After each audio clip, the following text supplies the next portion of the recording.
नमस्कार और बहुत बहुत स्वागत है आपका। आप देख रहे हैं कंज्यूमर अड्डा और आपके साथ मैं हूं विपिन भट्ट। अमेरिका से आई एक खबर ने पिछले हफ्ते पूरी दुनिया को हिला दिया। जी नहीं, मैं एप्स्टीन फाइल्स की बात नहीं कर रहा, मैं बात कर रहा हूं क्लॉड कोवर्क की। जी हां, एक एआई टूल। इसने भारत में आईटी कंपनियों के शेयरों को पटक पटक कर पीटा और कामकाजी दुनिया में सनसनी मचा दी। तो आखिर क्या है ये क्लॉड कोवर्क? किसी ने कहा एजेंटिक एआई, जनरेटिव एआई, शायद आपने सुना होगा। अरे यही आपके चैट जीपीटी, जेमिनाई, ग्रोक, ये सब जनरेटिव एआई के एग्जाम्पल हैं। तो अब ये एजेंटिक एआई से इतना हल्ला क्यों?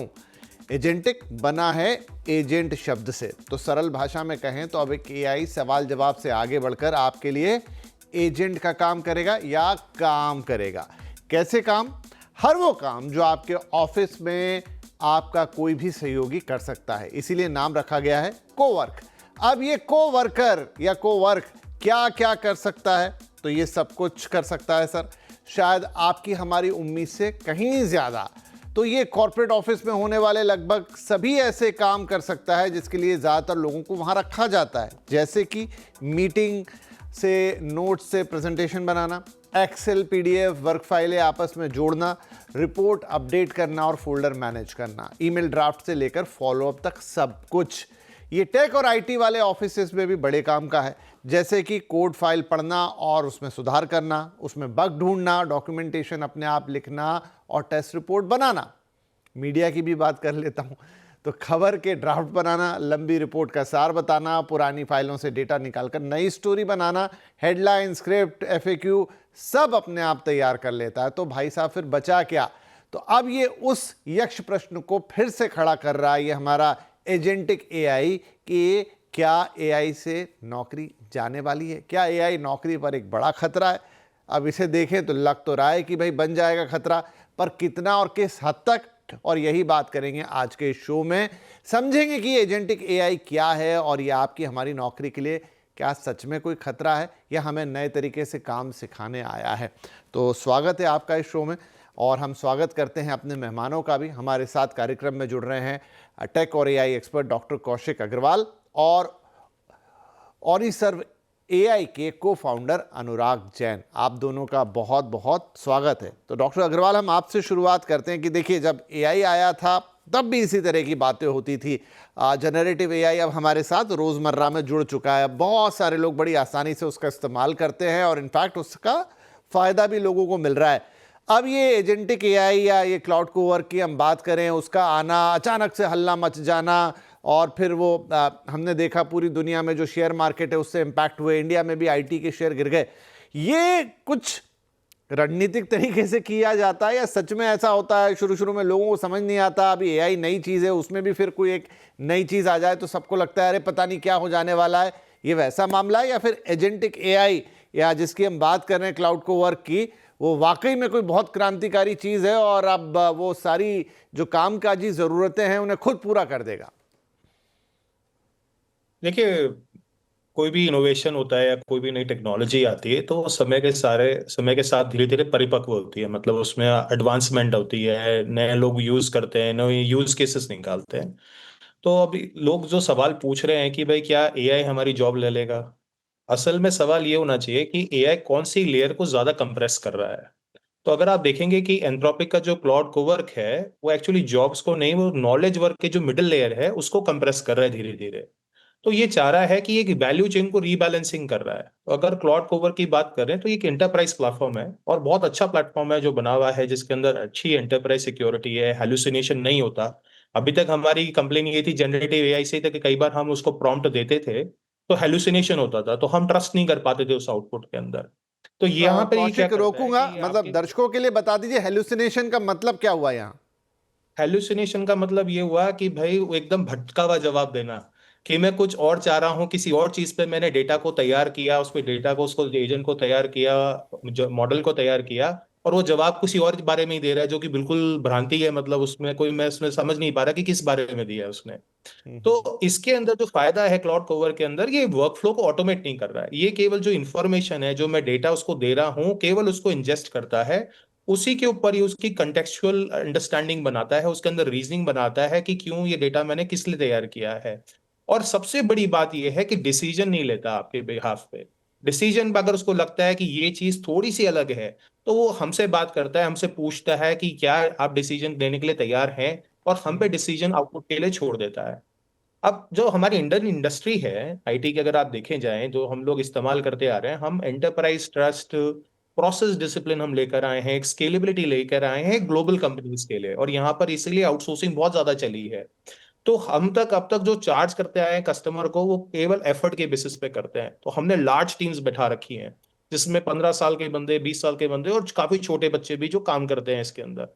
अब ये जो हमारे प्राइसिंग मॉडल है बिजनेस मॉडल का, इसको अब चैलेंज कर रहा है कोवर। ये कह रहा है कि आपको इतनी बड़ी टीम्स आप नहीं लेंगे, हम केवल आउटकम के बेसिस पे आपको बिलिंग करनी पड़ेगी। तो एक सवाल खड़ा करता है कि हमें अब बिजनेस मॉडल के साथ साथ एक प्रोसेस मॉडल इनोवेशन भी करना पड़ेगा एज अ कंपनीज, कि भाई हमें वैल्यू दिखानी पड़ेगी इकोसिस्टम के अंदर, हम कितनी जल्दी आउटपुट जनरेट करके दे पा रहे हैं और कितनी एफिशिएंटली तरीके से दे पा रहे हम्म, ठीक है। तो बेसिकली ये तो आपने थोड़ा आईटी कंपनी के पर्सपेक्टिव में बताई पूरी चीज़ कि क्या हो रहा है और क्यों आईटी कंपनियों में इतना पैनिक आ गया था। इसको और थोड़ा डीप डाइव करेंगे, लेकिन उससे पहले अनुराग सर, एक चीज़ जरा दर्शकों को समझा देते हैं अच्छी तरीके से कि जनरेटिव एआई यानी चैट जीपीटी, ग्रोक, जेमिनाई, इससे तो अब लोग भली भांति परिचित है। जब हम बात करते हैं एजेंटिक एआई का, या जिसका उदाहरण है क्लाउड कोवर्क, ये होता क्या, ये कैसे उससे अलग है, किस तरीके के काम करता है, किस तरीके से चीजें चलती हैं इसमें, थोड़ा अगर आप बताएं तो दर्शकों को थोड़ा अंडरस्टैंडिंग आएगी इस चीज को लेकर। बिल्कुल विपिन जी। जैसे चैट जीपीटी जब आया था तो सब लोग चैट व्हाट्सएप यूज करते थे। अब व्हाट्सएप हम चैट यूज कर रहे हैं कुछ भी जनरेट करने के लिए। वहां पर एक एआई से हम बात कर रहे हैं, जो हम कुछ भी पूछ रहे हैं आउट ऑफ द वर्ल्ड, दुनिया की जितनी भी चीजें, जैसे हम गूगल सर्च करते थे वो हमें रिस्पॉन्स दे रहा है। अब जो क्लॉड कोवर्क है वो एजेंटिक एआई है जो आपका पूरा कंप्यूटर का कंट्रोल ले लेता है। तो आप समझिए कि पूरा आपका, आपने कुछ उसको टास्क बताया कि मेरे को ये ईमेल ड्राफ्ट करना है और यहाँ से ये डेटा उठाना है और इसकी पूरी रिसर्च करके फिर ईमेल करना है। तो वो आपकी एक्सेल फाइल खोलेगा आपके कंप्यूटर में और आपका रिसर्च करेगा, ऑनलाइन रिसर्च करनी है। और फिर इसके बाद वो आपका जो भी ईमेल का एप्लीकेशन है, लेट्स से जीमेल है या माइक्रोसॉफ्ट आउटलुक है, वो उसको भी ओपन कर रहा है। तो एजेंटिक एआई में वो आपके सॉफ्टवेयर के जितना भी इकोसिस्टम है उसको भी कंट्रोल कर रहा है। और जैसा कि कौशिक ने बताया कि वहां पर वो आपको एक ऑप्शन दे रहा है डिसीजन लेने के लिए भी। तो वो आपके बिहाफ पे सारे डिसीजन नहीं ले रहा है। जब भी उसको लगता है कि आपका एक ह्यूमन इंटरवेंशन रिक्वायर्ड है, उस पॉइंट पे वो आपका इन्वॉल्वमेंट भी ले रहा है। तो एक तरीके से आप जो बटन चला रहे हैं अपने लैपटॉप में, डेस्कटॉप में, राइट, और आपका कीबोर्ड यूज कर रहे हो, तो बहुत सारा काम है जो एजेंटिक एआई से एक प्रोसेस बना हुआ है, वर्क फ्लो है आज। कि मैं पहले जाके रिसर्च करूंगा, एक्सेल शीट में डेटा बनाऊंगा, ग्राफ बनाऊंगा, फिर वो पेस्ट करूंगा ईमेल पे। तो जितना भी रूटीन काम है वो उसके लिए बहुत कारगर होगा, जिसमें वो सब चीजें, एजेंट, मल्टीपल एजेंट्स हैं। तो वो चैट से आगे बढ़कर आपका, आपके लिए एक्चुअली कोवर्कर बन गया। जो आप बोल रहे हैं कि रिसर्चर्स होते हैं, जो डेटा ऑपरेटर्स होते हैं, सॉफ्टवेयर डेवलपर्स भी हैं जो मेंटेनेंस करते हैं, जो बग फिक्सिंग करते हैं, तो वो सारी चीजें आपके लिए कर सकता है। आपके कोड में भी जा सकता है वो।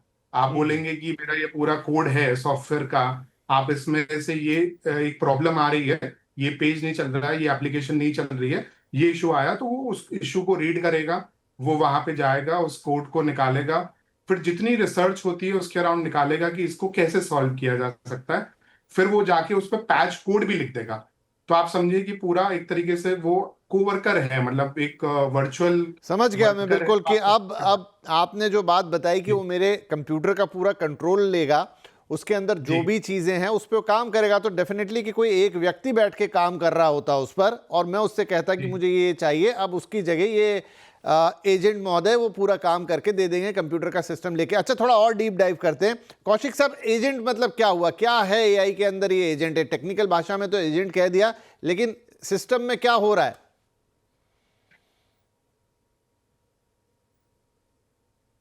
आप म्यूट पर हैं सर।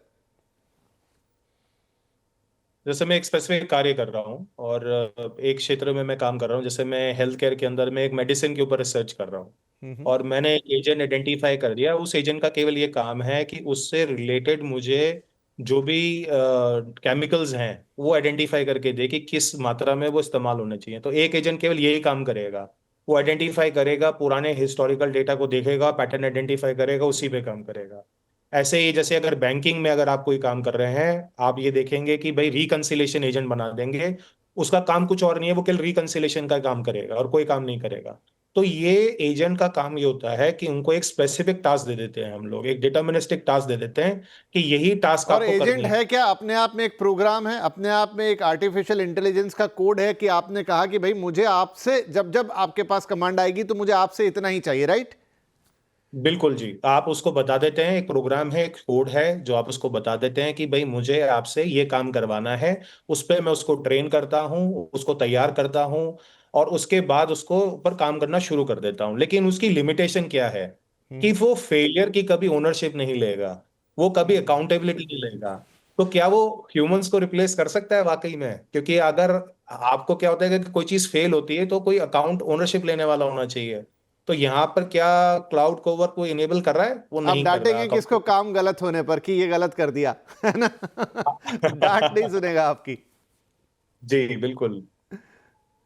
राइट। तो अच्छा, एक और सवाल इसमें कि आपने, अब आपका काम किसी एक स्पेसिफिक काम में तो है नहीं, तो आप एक ही प्रोग्राम के अंदर कई सारे एजेंट लगा सकते हैं कि भाई तुम मेरे लिए ईमेल ड्राफ्ट करो, तुम मेरे लिए डेटा कलेक्ट करो, तुम मेरे लिए एक्सेल शीट बनाओ, तुम मेरे लिए ये करो, और फिर प्रोग्राम को रन करा सकते हैं। जी बिल्कुल। तो आप इनको, क्योंकि देखिए सिस्टम्स जो होते हैं, क्योंकि सिस्टम लेवल पे सोचते हैं, तो हमें हर कार्य के लिए, छोटे छोटे कार्यों के लिए एक अलग अलग एजेंट्स बनाने पड़ते हैं। फिर वो एजेंट्स मिलकर एक एजेंट का काम करते हैं जिनको कॉम्प्लेक्स सिस्टम्स को हैंडल कर सकते हैं। तो उसमें क्या होता है कि गवर्नेंस जरूरी होती है। गवर्नेंस क्या होती है कि आपको, आप 50 मैनेजर नहीं लगा सकते हर एरिया के अंदर। तो फोकस ये होता है कि मैं हर एक लेवल पे एक एक एजेंट आइडेंटिफाई कर लेता हूँ, वहां पर मैं गवर्नेंस के लिए एक एजेंट दे देता हूं, तो वो एजेंट अपने अपने कार्य क्षेत्र में काम करते हैं और फिर सम्मिलित होकर एक अच्छा आउटपुट निकाल के देते हैं। तो मेरे को जब स्केलेबिलिटी लेकर आनी होती है, मुझे एक बहुत बड़ा कार्य करना है, सपोज मुझे 1 लाख फाइलें पढ़नी है और निकालना है कि इन 1 लाख फाइलों में क्या लिखा हुआ है, तो मैं उसके बेसिस पे अलग अलग एरिया के एजेंट बनाऊंगा और वो कंटेक्चुअलाइजेशन मेरे को बिल्ड करके देंगे। गॉट योर तो पॉइंट सर। अनुराग साहब, ब्रेक लूं उससे पहले एक क्विक सवाल कि एजेंट भी बन गए, काम पे भी लगा दिया, लेकिन इनके काम की एक्यूरेसी कैसे डिसाइड होगी? मतलब क्या पहले ट्रेनिंग लगेगी या अलग अलग प्रोग्राम होंगे, उस पर डिपेंड करेगा कि कितने एक्यूरेट हैं? जी, इसमें जो अडॉप्शन है वो पहले आएगा असिस्टेंस के लेवल पे। तो मेरा मानना है कि ये पूरा ऑटोमेशन हम जो इस तरीके से देख रहे हैं, एक इमेजिन कर रहे हैं कि सब कुछ ऑटोमेट हो जाएगा, उस लेवल पे नहीं होगा। तो हम देख रहे हैं कि इसमें एक्यूरेसीज, मतलब एंटरप्राइजेज जो बड़े व्यवसाय हैं, वो इतना रिस्क नहीं लेंगे कि पूरा सॉफ्टवेयर का एक्सेस दे दिया।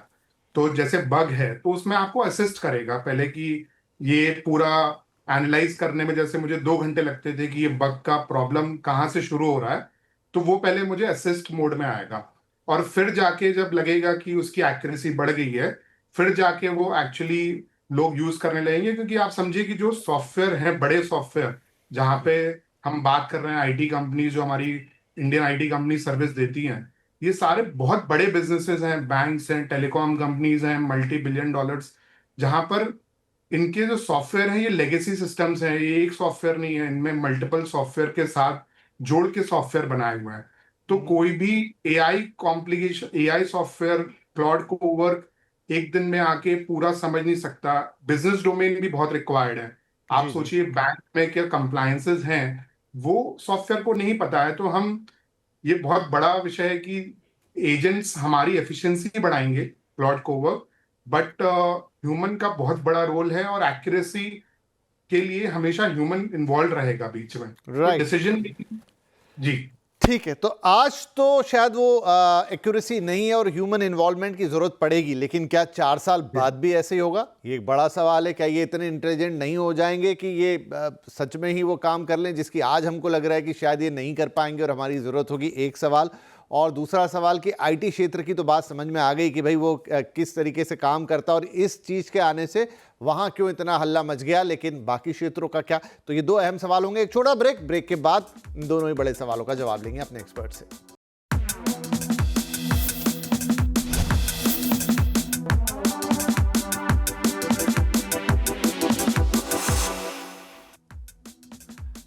Welcome back. कंज्यूमर अड्डा में बात हो रही है एआई एजेंट और खतरे में है क्या एम्प्लॉयमेंट या नौकरी। तो बात हो रही क्लाउड कोवर्क की, जिसके आने से खलबली मच गई। और ब्रेक से पहले हमने समझा क्या है क्लाउड कोवर्क और क्या है एजेंटिक एआई, यानी कि अगले जनरेशन एआई की, जनरेटिव एआई से आगे की बात और उसके क्या मायने हैं।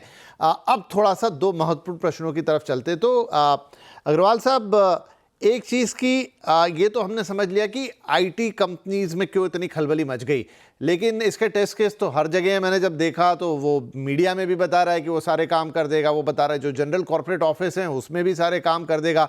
तो क्या ये हर क्षेत्र को उस लेवल पे ही इम्पैक्ट करेगा या फिर वो आईटी स्पेसिफिक, क्योंकि उनकी कमाई ही वहाँ से होती है, वो उनका बिजनेस है इसलिए वहाँ ज़्यादा है, और बाकी सब जगह वो एक तरह के वर्क इंप्रूवमेंट या थोड़ा आपके काम में तेजी जैसी चीज लेके आएगा, इससे ज्यादा नहीं? जी बिल्कुल, आपने बिल्कुल सही बात कही है कि जो कि आईटी मॉडल्स हैं, इंडियन आईटी कंपनीज और बाकी की आईटी कंपनीज, वो फोकस करती हैं केवल इसी के ऊपर, और बिलिंग मॉडल है हमारा, सालों से चलता आ रहा है और उस पर पैसे बना रहे हैं। लेकिन जो बाकी के क्षेत्र हैं जहाँ पर काम हो रहा है, हेल्थ केयर हो गया, टेलीकॉम हो गया, गवर्नमेंट लेवल पे हो गया, मीडिया हो गया, वहां पे सबको इतना इम्पैक्ट नहीं आएगा, उसमें इंप्रूवमेंट होगा। इसके दो तो पहलू हैं। देखिए, सबसे बड़ी बात है कि एक ह्यूमन कैपेबिलिटी जो हमारी है उसको हमें स्केल करने का मौका मिल रहा है। जहां पे मेरे को 3 व्यक्ति चाहिए, मैं 10 जनों को इस्तेमाल करने की जरूरत नहीं है मेरे को, मैं 2 आदमियों से ही काम चला पाऊंगा। तो क्या जॉब्स की लेवल पे कमी आएगी? थोड़ी सी कमी आ सकती है। लेकिन जो लेजी लोग हैं, क्योंकि हमारे कार्य क्षेत्र में दो तरह के लोग होते हैं भाई, कुछ लेजी होते हैं और जो बहुत कर्मठ होते हैं, काम करना पसंद करते हैं। तो ये जो लेजी लोग हैं इनको ये एक्सपोज कर देगा, क्योंकि इनके प्रोडक्टिविटी के ऊपर क्वेश्चन आने वाला है। तो ये कह मान करिए कि ये जॉब किलर नहीं है, ये एक ऐसा बंदा है जो असिस्ट करेगा, आपके काम को अच्छा बनाएगा। क्योंकि देखिए, भारत अगर देखें तो केवल डॉक्यूमेंट्स पे चलता है, रूल्स पे चलता है और बहुत ही कॉम्प्लेक्स है। तो एक हमें ऐसा दोस्त मिलेगा जो हमारी हेल्प करेगा पढ़ने में, उसको एनालाइज करने में, उसको समराइज करने में, और हमारी मदद करेगा कि क्या डिसीजन हमें लेना है। अब भारत क्या है, एआई में ऑलरेडी इतना इन्वेस्टमेंट कर रहा है, हम खुद का मॉडल भी लेकर आ रहे हैं, हमारा स्टार्टअप इकोसिस्टम है, तो हमारे पास एक नई स्टार्टअप्स आ सकती हैं, इनोवेशन इन द ग्राउंड है, नई नई मेडिसिन की रिसर्च हो सकती है। तो ये रिसर्च को फास्ट ट्रैक करेगा, नए प्रोडक्ट्स को मार्केट में लेकर आएगा। तो मेरे ख्याल से इकोनॉमी के लिए अच्छा रहेगा ओवरऑल। बट हाँ, आईटी इंडस्ट्री के लिए थोड़ा हिट है, तो वहां पे उनको एक बिजनेस इनोवेशन अपना लाना पड़ेगा मॉडल के अंदर। अनुराग, मुझे बताएं कि एक और जो मेरा प्रश्न था वो ये कि आज तो चलिए आपने कहा कि नहीं है ज़रूरत, लेकिन जिस तेज़ी से एआई का विस्तार हो रहा है, देखिए जो आज जहां तक हम पहुंचे, 2 साल पहले बात करते तो शायद हम बात ही ना कर रहे होते ये वाली, क्योंकि वो कल्पना से उस तरीके से बाहर थी। शायद आप लोगों के बीच वो कॉमन रहा होगा, लेकिन एक आम जनमानस तो नहीं। लेकिन क्या आने वाले 4-5 साल बाद ये जो हम मान रहे हैं कि तब ज़रूरत नहीं पड़ेगी और ह्यूमन तब भी लगेगा, लेकिन अगर ये इतनी एफिशिएंट हो जाएंगे ये मॉडल कि हो सकता है, क्योंकि बड़े बड़े विद्वानों को ले लीजिए आप, जो बिल गेट्स हो गए, इलॉन मस्क हो गए, कहते फिरते हैं ये लोग कि भाई आने वाले वक्त में सारे जॉब्स जो हैं वो 1/3 हो जाएंगे, वाइट कॉलर जॉब खत्म हो जाएंगे, इसकी टीचर्स की ज़रूरत नहीं रहेगी, डॉक्टर्स की ज़रूरत नहीं रहेगी। तो क्या वो कुछ देख पा रहे हैं जो अभी हमें नहीं दिख रहा? देखिए, मैं इसमें ये कहना चाहता हूँ ये कि अनुराग से था सवाल सर। म्यूट पर हैं अनुराग आप। जी, मैं बोल रहा था ये बहुत बड़ा स्टेटमेंट है कि बिल्कुल भी जॉब्स, ये जो बड़े बड़े नाम आपने लिए, एलॉन मस्क, बिल गेट्स, ये बहुत बोल्ड स्टेटमेंट देते हैं क्योंकि इनके बहुत बिलियन डॉलर इन्वेस्टमेंट्स हैं एआई में। और ये हमेशा एक ऐसी कल्पना को साकार करना चाहते हैं जो कि अभी नहीं दिख रही है। और इसमें हमेशा हमने देखा है कि जब भी एक इनोवेशन आता है तो ह्यूमन इतना केपेबल है, हम लोग इतने केपेबल हैं कि हम लोग उसको अडॉप्ट करके और एडवांस हो जाते हैं। जी, मुझे लगता है कि जैसे कि अब देखिए कि फॉर एग्जाम्पल आईटी इंडस्ट्री पे बात की हमने कि आईटी इंडस्ट्री इम्पैक्ट हो सकती है, बट काफी स्मॉल एंड मीडियम कंपनीज हैं जो अभी सॉफ्टवेयर यूज भी नहीं करती हैं। मतलब भारत में ही 6 करोड़ से ज्यादा कंपनीज हैं, जिसमें से 10 लाख कंपनी ही हैं जो कि सॉफ्टवेयर अफोर्ड कर सकती है। तो इसमें यूजेबिलिटी और अडॉप्शन काफी बढ़ जाएगा। जहाँ पे लेट्स से कोई कोल्ड स्टोरेज का बिजनेस चलाता है या फिर कोई एक छोटी इंडस्ट्री चलाता है, अब वो लोग नहीं अफोर्ड करते हैं, वो लोग इस लेवल पे सर्विसिंग नहीं दे पा रहे हैं अपने कस्टमर्स को। और इसमें बहुत एडवांसमेंट आएंगी जिसमें एंड कंज्यूमर के लिए बहुत फायदा होगा। हमें चीजें बहुत सस्ती मिलेंगी, हर चीज एफिशिएंट हो जाएगी, और जो हमें सर्विसिंग नहीं मिल रही है, हम लोग एआई में काम करते हैं, हम लोग कॉल सेंटर ऑगमेंट करते हैं, कॉल सेंटर में जो भी सर्विसेज हैं उसमें हेल्प करते हैं बेटर प्रोवाइड करने के लिए एंटरप्राइजेस के। तो वहां पर भी हमने देखा है कि हमारी सर्विसेज लेने से और डिमांड बढ़ी है और बेटर सर्विस हम प्रोवाइड कर पा रहे हैं। अनुराग, क्योंकि तो मेरा जो समय थोड़ा अब human- समाप्त हो की तरफ आ गया, तो मैं जस्ट कंक्लूड कर देता हूं दर्शकों के लिए कि देखिए ये लगभग वही कंप्यूटर वाला मोमेंट है जो 80s 90s में हम सबके जीवन में आया था, जहां सबको कंप्यूटर सीखना पड़ा था और अब वो बिल्कुल कॉमन हो गया। उसी तरह ये एआई मोमेंट है, हम सबको एआई सीखना होगा, उसमें नई नई चीज़ें आती रहेंगी, लेकिन वो हमारी इफिशियंसी बढ़ाने के लिए होगी। ठीक है, किसी पर्टिकुलर इंडस्ट्री को थोड़ा हिट करेगी तो वो भी अपने रास्ते निकाल लेंगे, लेकिन फिलहाल तो हमें यही लगता है कि डरने की बजाय एडॉप्शन, समझना, जानना वो ज़्यादा ज़रूरी है और वही कोशिश हम करते हैं लगातार। बहुत शुक्रिया कौशिक साहब, अनुराग साहब, वक्त निकालने के लिए और दर्शकों को ये जो क्लाउड कोवर्क है या एजेंटिक एआई है इसके बारे में बताने के लिए। चैट जीपीटी से अब हम आगे बढ़ गए। बहुत बहुत शुक्रिया, नमस्कार।